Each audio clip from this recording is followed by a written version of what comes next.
বেকী নদীৰ খহনীয়াই সম্প্ৰতি বিধ্বংসী ৰূপ ধাৰণ কৰিছে। এই মুহূৰ্তত মই উপস্থিত আছোঁ বাঘবৰ ৰাজহ চক্ৰৰ অন্তৰ্গত কাদং গাঁও পঞ্চায়তৰ অন্তৰ্গত কাদং গাঁৱত। আৰু এই কাদং গাঁৱত বিগত কিছুদিন ধৰি বেকী নদীৰ যি গৰাখহনীয়াৰ তাণ্ডৱ সেয়া অব্যাহত আছে। আৰু এই মুহূৰ্তলৈকে জলসম্পদ বিভাগ বা চৰকাৰে কোনো ধৰণৰ প্ৰতিৰোধী ব্যৱস্থা গ্ৰহণ কৰা নাই। প্ৰথমে মোৰ কেমেৰা সতীৰ্থক ইয়াৰ কিছু পৰিৱেশ দেখুৱাবৰ কাৰণে মই চেষ্টা কৰাম।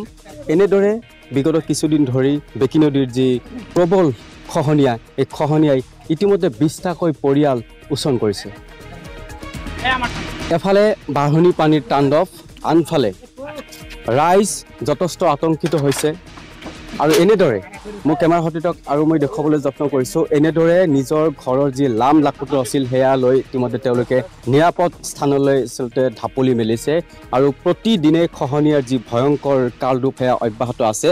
মই জনাইছোঁ যে 20টাকৈ পৰিয়াল বিগত কেইদিনত এই অঞ্চলৰ পৰা আচলতে উচন হৈছে বেকী নদীৰ খহনীয়াত। ইয়াত স্থানীয় যথেষ্ট সংখ্যক ৰাইজ আছে, তেওঁলোকে প্ৰতিবাদ সাব্যস্ত কৰিছে, ক্ষোভ প্ৰকাশ কৰিছে চৰকাৰৰ বিৰুদ্ধে।